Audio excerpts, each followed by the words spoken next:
ओम गणेशाय नमो नमः। आपका चाय पे चर्चा विद मी पे स्वागत है।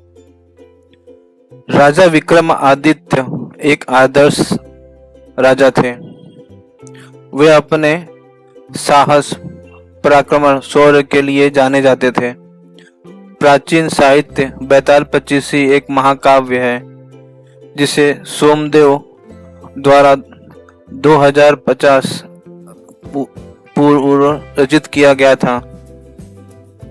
उसी के अनुसार राजा विक्रम ने बेताल को 25 बार पकड़ा था और उसे पेड़ से उतारा था। जो कोशिश उन्होंने की उसी से बेताल पच्चीसी बनी है। इस कहानी में एक तांत्रिक अपनी असुरी शक्तियों को बढ़ाने के लिए एक विलक्षण और चमत्कारी बालक के पुत्र का, ब्राह्मण के पुत्र की बलि देना चाहता था। वह एक ब्राह्मण के पुत्र को मारने के लिए उसके पीछे पड़ गया, लेकिन वह ब्राह्मण का पुत्र भयंकर जंगल में जाकर छुप गया।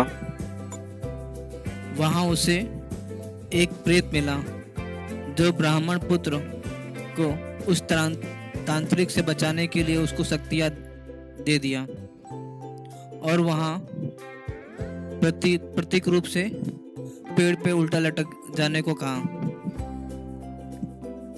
और उसने उस लड़के को ये भी कहा कि जब तक तू इस पेड़ पे लटका रहेगा तांत्रिक तुझे मार नहीं पाएगा।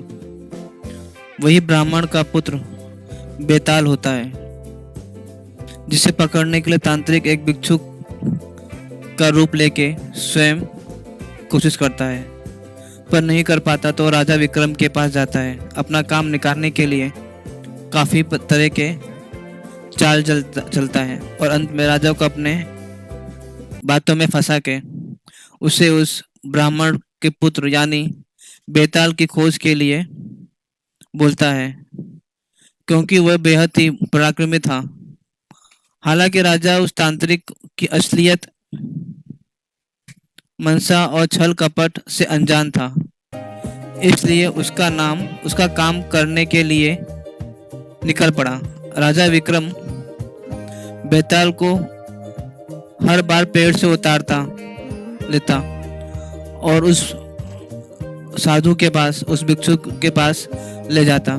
रास्ता लंबा था, इसी वजह से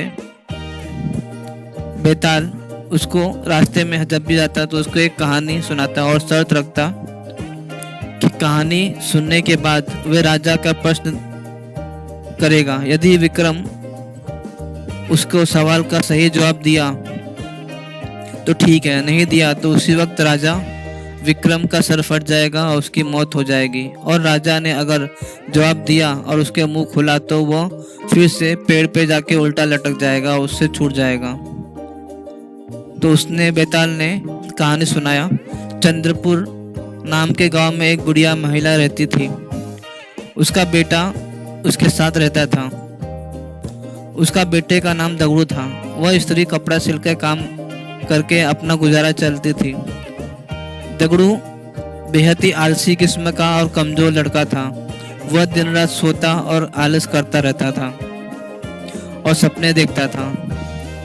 दगड़ू को अक्सर बुरे सपने आते और अच्छे सपने भी आते, और जब भी वो कोई बुरा सपना देखा वह सपना हकीकत बन जाता था।